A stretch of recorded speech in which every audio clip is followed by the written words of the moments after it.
Now, if you believe the internet, peace of mind is big business in America. Everybody thinks they have the key to it. Yesterday, I typed in the phrase peace of mind into an internet search engine. And it was interesting to see what the top 10 responses were on the internet. And I'm not making these up. Number one was Peace of Mind Products, which sells survival food for Y2K. Number two was the Peace of Mind Home Security System. Number three was Peace of Mind Funeral Services. Number four was a reggae band called Peace of Mind. The fifth thing on the internet was Peace of Mind candles, crystals, and body soaps. And then number six was a company selling cancer insurance. Number seven was a company that sells home inspections that takes the guesswork out of buying a home. That'll give you peace of mind. Number eight, this was unusual, a plumbing warranty plan that insures your toilet. I know you've all been very anxious about that. Number nine was a hypnosis therapy clinic. And number 10 was a Baptist church in Texas.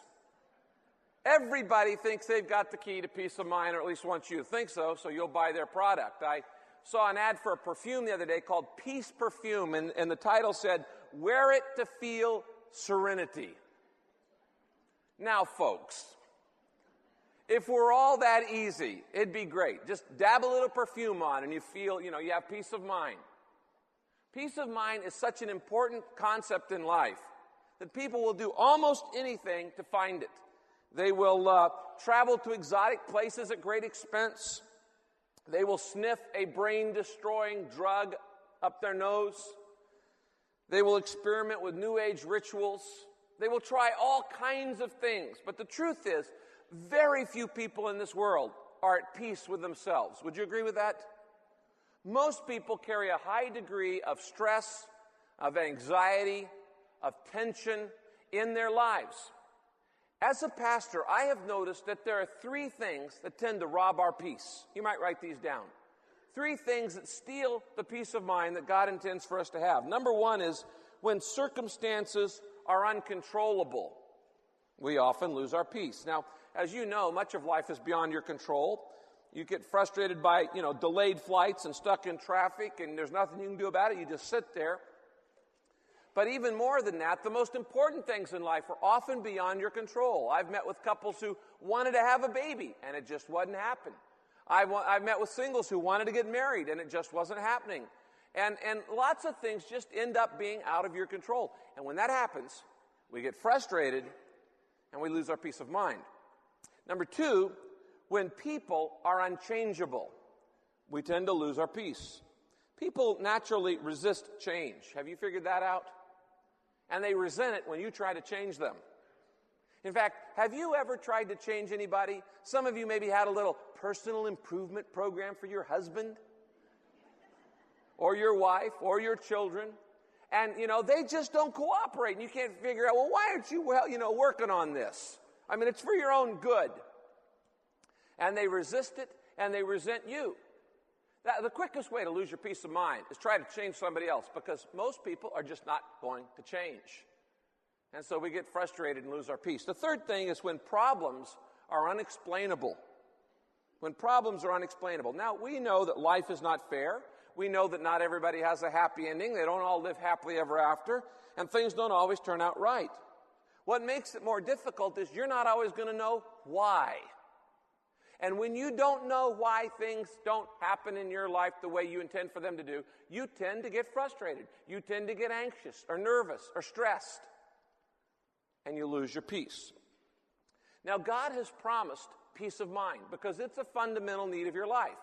In fact, one of the Hebrew names of God, we've been looking at these names of God for the past several weeks and how they meet our deepest needs. One of the Hebrew names of God is Jehovah Shalom. Now, you know this word, shalom, it means peace. And Jehovah Shalom means, I am the God of peace. The most used greeting in the New Testament between Christians is grace and peace. We are to live peaceful lives. Jesus says 3 times in John 20, peace be with you, peace be with you, peace be with you. And in John 14:27, he says this, there on your outline, I am leaving you with a gift, peace of mind and heart. And the peace I give isn't fragile like the peace the world gives. So don't be troubled or afraid. Now, if God says, I'm offering you a gift of peace, he means it. It's not something you work for. It's not something you deserve. It's not something you try for. You don't beg for peace. You don't plead for peace. It is simply a gift. Then why don't I have it? Today we're going to talk about that. We're going to look at the path to personal peace. And you're going to hear a dramatic story that will illustrate the principles of how to live at peace, no matter what's happening in your life. Now, I need to say right up front that peace has nothing to do with problem-free living. If you have to wait until all your problems are solved to be at peace, you're never going to be at peace. Because Jesus said, in the world, you will have problems. You're going to have tribulation. Just count on it. Peace of mind does not come from conflict-free living. Much of your life, you're going to have conflict. But did you know that you can have peace of mind in the conflict? Yes, you can. Peace of mind is the result of 3 important decisions that you need to make. 3 choices. And when you choose these things, it will produce peace in your life. It is the choice for acceptance, the choice for trust, and the choice for surrender. Let's look at them today. The first step in the path to personal peace is to accept what cannot be changed. Accept what cannot be changed. Worrying about what cannot be changed certainly won't give you peace. Becoming resentful or bitter about what cannot be changed will certainly not give you peace. Feeling guilty about things that cannot be changed will not give you peace. So you can stop beating yourself over the head. Having self-pity over things that cannot be changed in your life will not give you peace. There is only one thing that will bring peace in your life, and that is acceptance. Acceptance of what cannot be changed. In the Bible, in the book of 2 Samuel chapter 12, there's the story of King David, who had a young baby that was dying. And David did everything he could to keep that baby from dying. And he even went and he prayed in the temple for 7 days, all night long. He fasted, he wept, he cried, he pleaded with God, God, please save this baby. And on the 7th day, the baby died. God did not answer his prayers. I don't know why. Someday we'll learn why he did not answer that prayer. But God had a plan and purpose in it. Now, when David's advisors heard this, they were scared to death. They thought, this guy's nearly over the edge with the baby near death. When he finds out that the child has actually died, he just may lose it all. So they were afraid to tell him. But David heard them whispering, and he said, has the child died? They said, yes. And David got up. He went and took a bath. He put on clean clothes. He ate a big meal. And he went back to work. And the advisors were astounded. They said, what are you doing? You were in agony when it was near death. Now that it's died, you're okay. What's happening? He said, the child has gone to heaven. And one day I will die, and I will be reunited and go to heaven with that child. In the meantime, there's nothing else I can do. I got to get back to work. He had accepted what could not be changed. Last week we looked at the Apostle Paul and how he was taken to Rome, put in prison, and was awaiting execution by Nero. And during that time he wrote Philippians, the most positive book in the Bible. And we looked at how Paul says, I've learned to be content in everything. I want to go back to that verse there on your outline, Philippians 4:11-13. Paul says this, I have learned to be satisfied with the things I have and with everything that happens. Would you circle that? Everything that happens. I know how to live when I'm poor, and I know how to live when I have plenty. I have learned the secret of being happy at any time, in everything. I can do all things through Christ because he gives me strength. Now notice several things. First, acceptance is a learned experience, and you learn it from going through tough times. Learning to accept it in the experience. It is a choice, and it is only possible by supernatural power. You're never going to learn to really accept the things of life without God's power, Christ's power in your life. Now let me tell you what's the one thing that keeps you from peace in circumstances? What keeps you tense and nervous and stressed out about the things in your life? It's your demand for an explanation. Your demand for an explanation. When something goes wrong in your life, when something doesn't happen the way you think it ought to happen, you go, why? Why, God? Why is this happening? Why did you allow this? Why is this happening to me? And by going over and over and over in your mind, trying to figure out why something happened, you are kept in turmoil. Now, let me just say 2 or 3 things about your demand for an explanation of the things that happen in your life. Number one, God doesn't owe you an explanation for anything. He's not obligated to explain everything that he does to you. You are the creation. He is the creator. God is a good God. He is a just God. He is a fair God. He is a loving God. And he understands things that you don't. And you need to just say, okay. The fact is, God doesn't owe you an explanation for anything in your life. Number 2, even if he did explain why things happen the way they do, you probably wouldn't understand it. God's mind is so much greater than your mind. You can't comprehend all of the ways of God. There are forces at work in your life, in your family, in our world, and throughout history that if God sat down and took the time to explain to you how generations affect generations, and on and on and on, you probably wouldn't understand it anyway, even if you did get it. The third reason why it's not that big a deal is because explanations never bring peace anyway. You think, well, if I just know why this happened, well, then it'll make sense. No, it won't. No, it won't. Some of you have figured out why certain things happened in your life, and you could figure it out. Did that bring peace to you? No, it did not. You still felt resentful or bitter or angry or upset or sad or whatever, because explanations never satisfy. What comforts us is the presence of God in our life, not God's explanations, God's care and concern and comfort.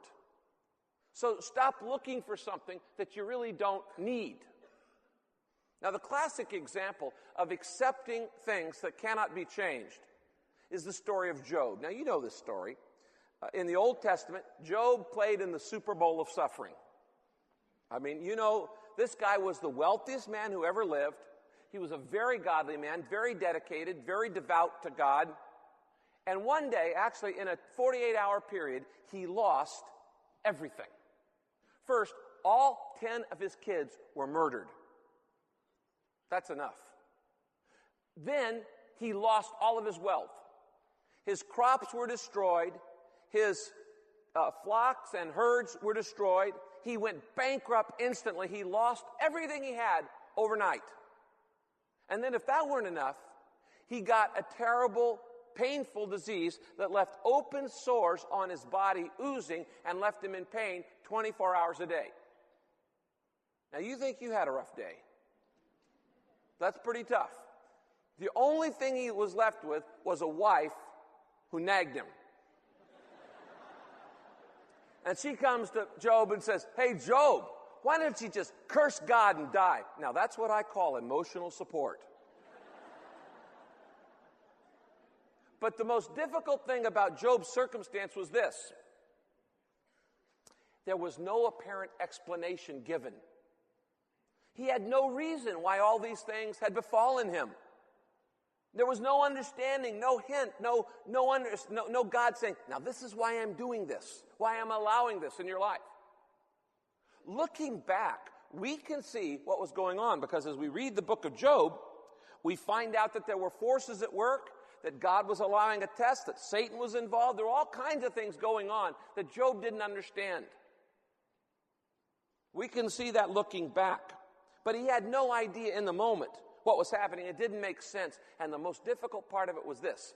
Job says, "Why is this happening to me, God? I'm a good guy. I'm a good guy." And for 37 chapters, God says nothing. Zip. Have you ever been in a crisis when God was silent? That is one of the most difficult things to handle in life. When you're going, why? Why is this? And heaven is like brass heaven, and your prayers are bouncing off the ceiling, and nothing is coming through. Job was going through the greatest test of his life. It was a test of his peace of mind, but it was also a test of his character. This is the guy who had said, though he slay me, yet will I trust him. And it was a major test. Now here's the point of the story. When God is silent, you need acceptance. Do you remember when you were in school and you took a class? The teacher is always silent when the test is being given. And you can count on that in your life. God's not going to give you the answer in the test. You might get it later. You might not ever get it until you get to heaven. But you're certainly not going to get it in the test. Now, you know, millions of people pray the Serenity Prayer every day. You're all familiar with this. I put it there on your outline. God, grant me the serenity to accept the things I cannot change, the courage to change the things I can, and the wisdom to know the difference. That is a prayer, a very famous prayer by a man named Reinhold Niebuhr. But did you know that it is edited? That there are 8 more lines to the Serenity Prayer that you may have never even heard? And did you know that that's where all the power is? The power of peace is not in the first part of the prayer. It's in the part that they've cut out. Let me read you the entire Serenity Prayer. It says this: God, grant me the serenity to accept the things I cannot change, the courage to change the things I can, and the wisdom to know the difference. Now, that's the part we all know about. Here's the rest of the prayer.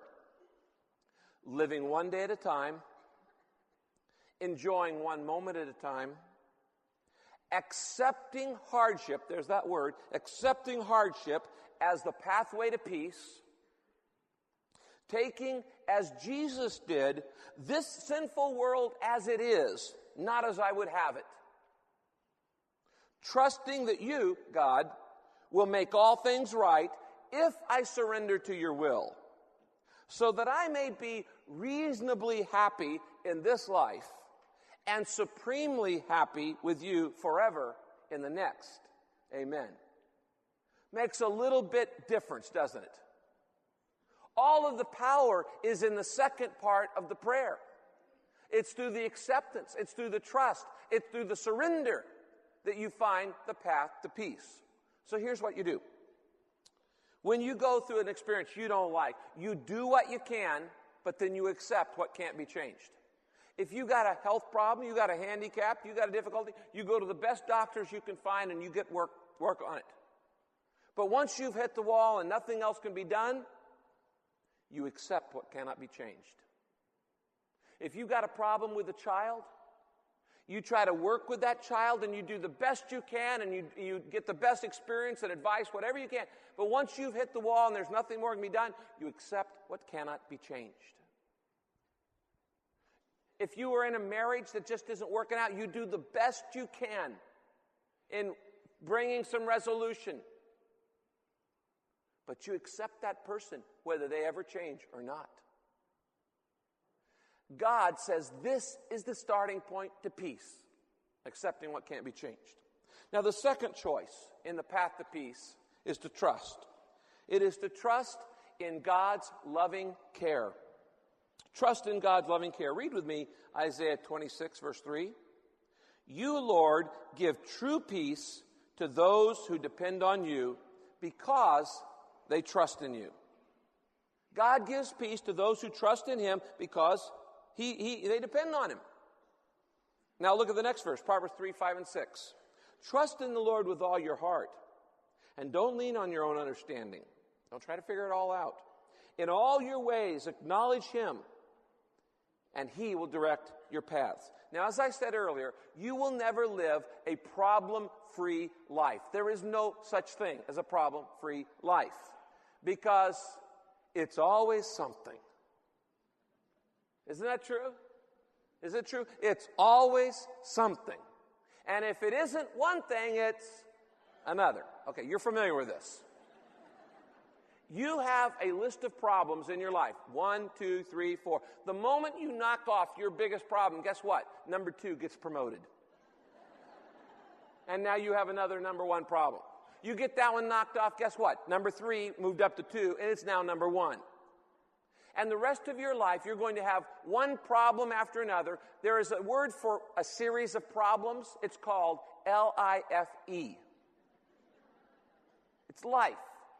And that's all. And you've got to learn to have peace in the middle of your problems, or you're never going to have peace. Because as soon as one pops up and you deal with it, another one's going to pop up in its place. You say, why does that happen? Why is my life just one problem after another? Well, there are three reasons. In the first place, Adam choked. Okay? He blew it. And he and Eve gave in to temptation, allowed sin to come into the world, and we're all paying the result. We live in a fallen world. And so this is not a perfect world. There are things around you that cause problems because we live in an imperfect world. Number two, you have an enemy, and his name is Satan. You say, Rick, you believe in a personal, real devil? Of course I do. Jesus, God does. The Bible talks about him, and all you have to do is pick up a newspaper and see his work all around the world. Evil is a real entity in this world. And Satan wants to mess you up. He wants to mess with your mind. He wants to mess with your family. He wants to mess with your health. He wants to mess with your finances. He wants to mess you up, particularly if you are a follower of Christ, because if you're trying to do the right thing, you're the enemy of the devil. So he's going to try to mess you up anyway. So you got the world competing against you, a fallen world. You got a personal enemy who's competing against you. And then on top of that, you just make your own mistakes. You blow it. Most of the problems and pain in my life are from my own poor decisions, from my own lousy choices. When I make dumb decisions, I pay the penalty. And when I sin, there are always results. So most of the time, the devil doesn't even have to worry about me because I'm messing up my own life. And so those things are always working to bring problems into your life, and pain comes as a result. But, listen to this, but sometimes the pain in your life is no one's fault. Sometimes the problems in your life, you can't blame anybody for. One day Jesus was walking down the street and he found a man who was born blind. He was blind from birth. The disciples looked at the man and said to Jesus, okay, Lord, who sinned, this man or his parents? Implying that he had this problem because of sin. Jesus, and by the way, that's a common therapy today, isn't it? It's either your fault or your parents' fault. I mean, that idea is still around, isn't it? Okay? It's either blame yourself or blame your parents. That's the reason for every problem in your life. Well, that's not a new idea, by the way. And when they asked Jesus, whose fault was it? Jesus said, neither. It's neither the man's fault nor the parent's fault. He said, in John 9, quote, he says, this happened so that the work of God may be displayed in his life. Sometimes there's a problem in your life so that the work of God may be displayed in your life. Now, regardless of why you have the problem that you have that's unsolvable, unchangeable, unexplainable, uncontrollable, regardless of the problem, regardless of the source, whether the call came from the world, the devil, yourself, or you don't know where, you still need the same response every time. And what is it? It is to trust in the loving care of God. Last week we looked at Philippians 4:6. Look at verse 7 with it. Don't worry about anything. Instead, pray about everything. Tell God your needs and don't forget to thank him for his answers. If you do this, you will experience God's wonderful peace, which is far more wonderful than the human mind can understand. That is the path to peace, to trust God's loving care in the situation. Today I want you to hear the story of Terry Green and how she's learning to allow the loving care of God work in her life. Would you give her a warm welcome?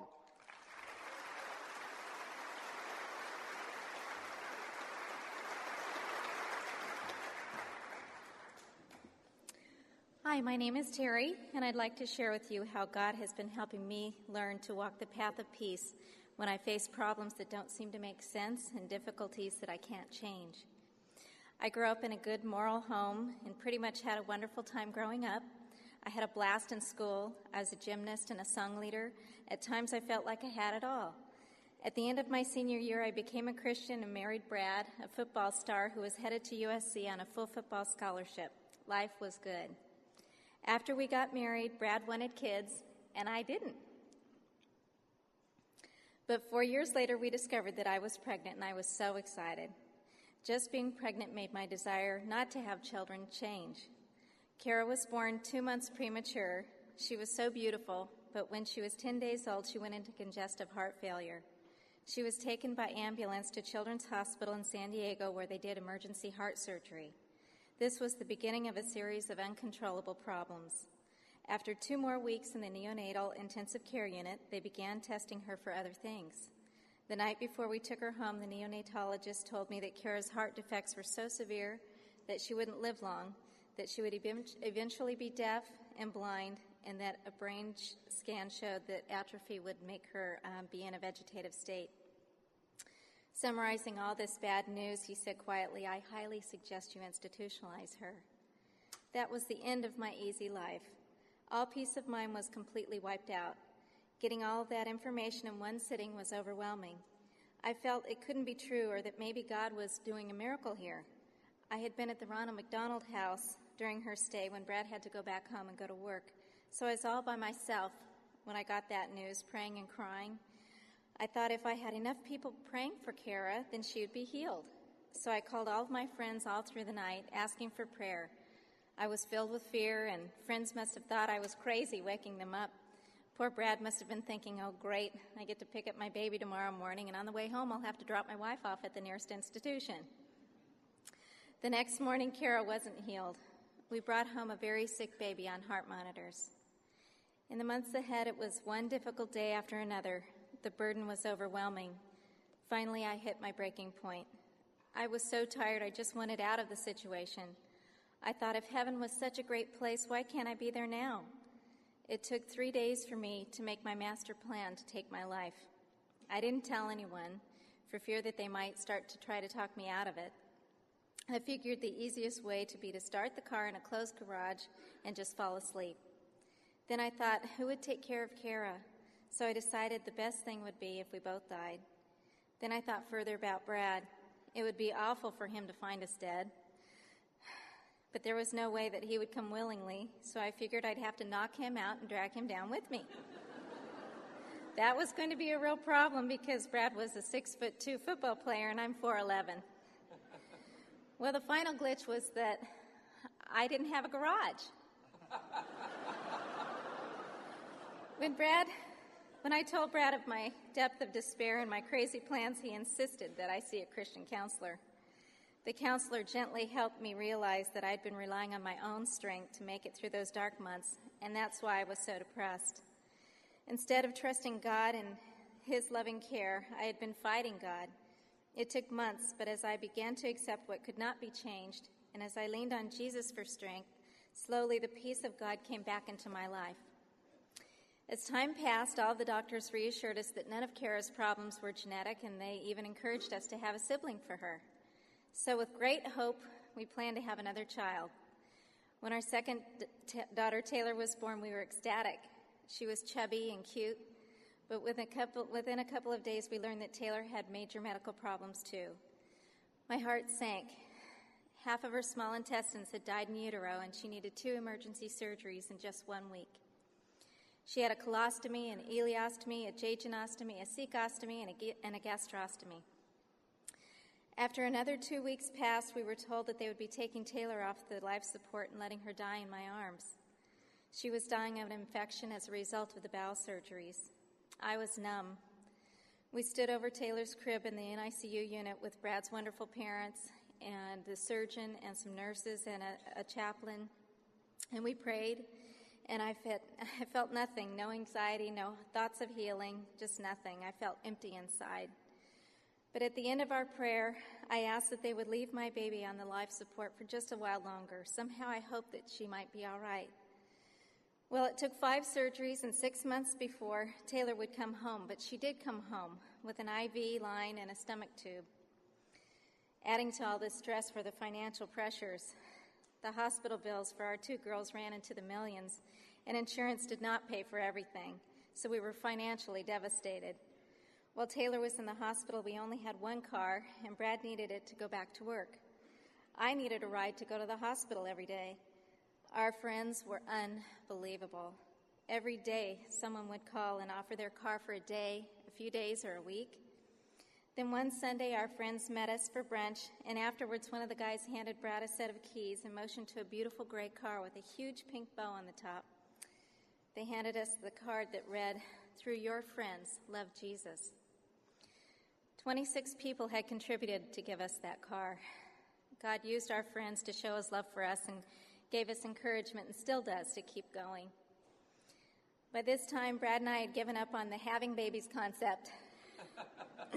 We were doing everything to prevent it, but things happened. It was only 5 days after our third daughter, Paige, was born that we were having to rush her to the hospital for testing. Somehow I got there, my car just knew the way, handed her to the technician, and did the paperwork with my eyes closed. After the testing, I walked slowly down the hall of the hospital with Paige in my arms. Then I heard my name called, "Mrs. Green." I turned around to see the radiologist, and he said, "My name is Dr. So-and-so, and I know your other 2 children, and I just want you to know that this one is fine." What an angel that man was. He must have known of my struggle with suicide and thought I'd drop her off the nearest bridge on the way home. At Christmas time that year, there were many gifts left on our doorstep, most given anonymously. One package was for me. It was a tiny jewelry box, and inside were beautiful sapphire earrings. Attached was a note that read, "A mother of a handicapped child wore these earrings, and she wants you to have them." At the bottom of the note was the Bible verse, Jeremiah 29:11. "For I know the plans I have for you, declares the Lord, plans to prosper you and not to harm you, to give you a future and a hope." I thought to myself, I don't have a hope. Instead, I had 3 little ones in diapers, 2 with gastrostomy tubes, and 1 with severe and mental and physical disabilities. So I put the earrings back into the box because, for me, to accept those earrings, it meant that I would have to accept the truth of that Bible promise. Looking back now, I've learned from experience that whoever gave me those earrings was right. God does have good plans for us, even when it seems the exact opposite. And I've learned the path to personal peace is possible when we accept what comes our way and trust in God's love and care for us. Well, today, Paige is 8 years old and has never had anything more serious than colic.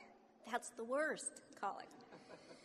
Taylor is a bright, caring 10-year-old who shows almost no effects from her ordeal. The doctors still say, "Do you realize that she's a miracle?"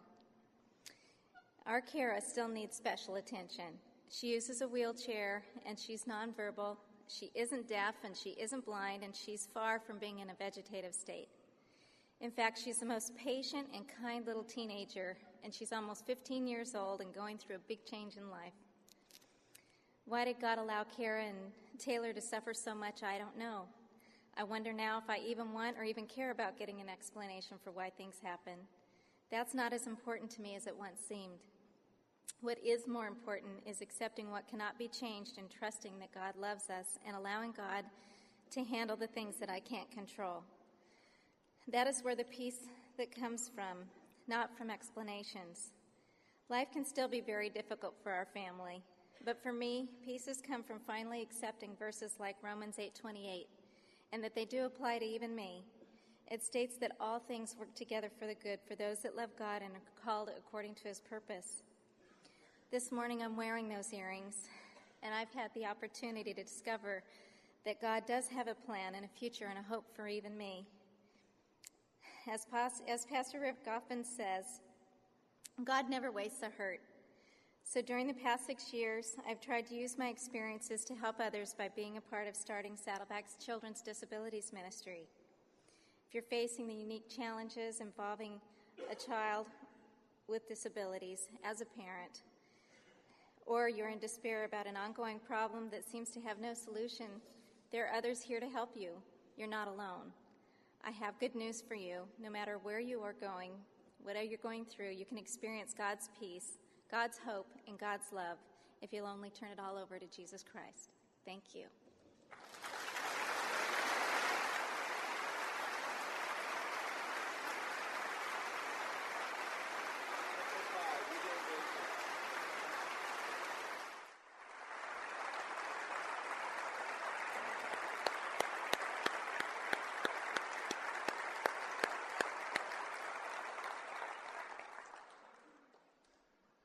Most people respond to the uncontrollable, unexplainable, unchangeable situations of life with one of two responses, and both of them are fatal mistakes. Some of you, when you face an uncontrollable situation, you just try harder. You become more controlling. And the more your life gets out of control, the more controlling and compulsive you become. I'm going to make this thing work. And you make everybody around you miserable. The more controlling you become, and the more compulsive you become, the more unhappy you become. And you try that. Others of you, you're at the exact opposite extreme, and that is you just want to give up. I'm not going to try anymore. You give in to despair. You basically say, I'm a victim, and I will be a victim the rest of my life. And you swallow and wallow in a giant pity party, and you give in to despair. Both of those responses are foolish mistakes that don't work. They don't work. Instead, you need to take the third step in the path to peace. The third important decision, and that is the decision to surrender. Surrender to God's loving control. Surrender to God's loving control. The real reason you are in turmoil, you have so much anxiety, you have so much tension in your mind is because you're fighting a war with God in your mind. You think you know better. Now, every day you wake up, you have a decision to make. Who's going to be in charge of my life? Me or God? Who's going to be in control of my life? Am I going to be in control, or is God going to be in control? And because you think you know better, there are verses in the Bible you just want to ignore. Well, those don't apply to me. You want to make up your own rules? You want to play your own game? You think you're God. You think you know better. And the more you take control yourself, the more miserable you become, and the more out of control your life becomes. Because it doesn't work. And you are at war with the real God when you try to play God. Now, the Bible is very clear about the results of these decisions. In Romans 8:6, it says this: if a person's thinking is controlled by his sinful self, then there is death. But if his thinking is controlled by the Spirit, then there is life and peace. Those are your alternatives. Death or life and peace. Who's going to be in charge? Now, I don't know why you haven't thought this through, but it's obvious that in a war with God, you're going to lose. There's no way you're going to win that war when you're arguing with God. As the old saying says, your arms are too short to box with God. I remember when I was a kid, Muhammad Ali was the world champion, and he would go around saying, I am the greatest, I am the greatest. And I'll never forget that tragic scene a few years back at the Olympics when Ali was chosen to light the torch. Do you remember that? And he climbed up the stairs, and with a palsied Parkinson's shake in his hand, he could barely light that torch from the shaking in his body. Later in an interview, Ali said, God gave me that so I could remember that I'm not the greatest, but He is. Pretty good advice, pretty good attitude. Sometimes God places a limitation in our life in order to force us to our knees, to force us to depend on Him, to prove that He is trustworthy. And sometimes God just flat out has to incapacitate us to show who's in control. You fight with God, you're going to lose. You're going to lose. And He loves you too much to let you win. Now, if you want to have deep, personal, satisfying peace of mind and heart and soul, you've got to surrender control of your life totally to God. How do you know if you've done that? Well, the evidence is this. The evidence of a surrendered life is always obedience. When God says do it, I do it. I don't care if I don't understand it, I do it. I don't care if anybody else is doing it, I do it. I don't care if it's popular, I do it. I don't care if it's hard or easy, I do it. If God says to do it in His Word, whether it makes sense to me from a human point or not, I do it because I am surrendered to His control. And when I listen to His Word and I follow His direction, what is the result of that?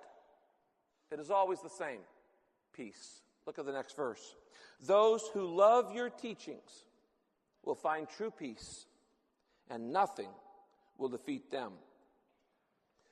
Now today, you may be in an uncontrollable circumstance. You may be married to an unchangeable person. You may be experiencing an unexplainable problem. But as Terry said, the good news is you can have peace. You can have the peace of God in your life. But first, you got to make peace with God. You can't have the peace of God until first you make peace with God. How do you do that? By surrendering your entire life in faith to Jesus Christ. Look at the next Bible verse. Since we have been made right in God's sight by faith, we have peace with God because of what Jesus Christ our Lord has done for us. Now let me ask you a very frank question. Aren't you tired of being at war with God? Don't you realize that is the single greatest source of stress in your life? When you get up and say, I'm going to be God today, not God. What is the result of being in control of my own life? Worry, guilt, bitterness, resentment, anxiety, fear, fatigue, depression, despair. And many of you are familiar with those emotions. What are the results of having Jesus Christ be number one in my life and being fully surrendered to whatever He wants? Peace, power, strength, wisdom, purpose, meaning, eternal life, significance, joy. Then why don't we surrender to God every area of our lives? I'll tell you why. Because you're holding on to resentment with God. You say, me? I'm resentful of God? Yes, you are. Let me say it in another way. What is it that you're still angry with God about? That marriage that didn't work out? That marriage that never happened? That handicap in your life or that of a loved one? That birth defect? That big disappointment that you hoped would happen and it didn't? Those plans that you planned that didn't go the way you planned them? That loved one who died before you thought it was their time because you know better than God? What are you still resentful with God about? Do you realize that when you hold on to your anger and you're saying, I know better than God, you are cutting off the very source of hope, healing, and help that you need in your own life? And you need to let it go. You need to realize that you're at war with God over that issue. And that has kept you from having the peace of God in your heart. Now, let me say it as clear as I know how to say it. There is not a single bad thing that has ever happened in your life that God could not have prevented. Nothing has happened to you, all the bad, nothing has happened that God could not have prevented if He'd wanted to. You say, well, then why didn't He? I don't know. I don't know. I don't know all the details. I do know this. I do know that we live in a fallen world where you're free to make bad choices and so are others, and as a result, people get hurt. I do know that God has a greater purpose for your life than the problems you're going through. I do know that God is more interested in your character than in your comfort. And He wants to build you up. And I do know that if everything went great in your life, you would be a spoiled brat if you got everything you wanted. And I do know that God knows just as much how much you can handle in your life. And I do know that this is not heaven, that this is earth, that heaven is where we get the ultimate comfort. And I do know that if you think you're due a problem-free life on this earth, you're kidding yourself, and it isn't going to happen. And I do know that God has a plan for your life, and that plan involves pain, because He wants you to grow. And I do know that He has already determined the rewards you will receive in heaven based on how you respond on this earth. And I do know that He loves you deeply, and I do know that He wants you to trust Him.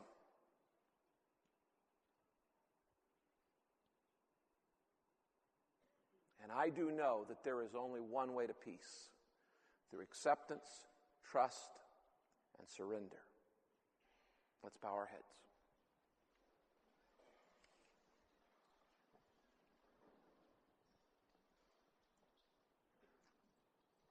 Would you pray this prayer in your heart? Dear Father, you know how I have resented the problems in my life. And you know how I have resisted the things that have caused me pain that I can't change. And you know that I've asked you many times for an explanation, but it's never come. Today, I want to stop fighting you over things I don't understand. Forgive me. I want to begin the path of personal peace. So I ask you for help. Help me to change the things that I can, but help me to accept the things that cannot be changed. Help me, Jesus, to trust in your loving care when things don't make sense, that you are a good God and that you have my best interest at heart. Today, I want to stop the war, and I make an unconditional surrender of all my life to your loving care and control. Please give me your strength and wisdom and peace and purpose. I want to make peace with God by faith so that I can have the peace of God through you, Jesus Christ. Amen.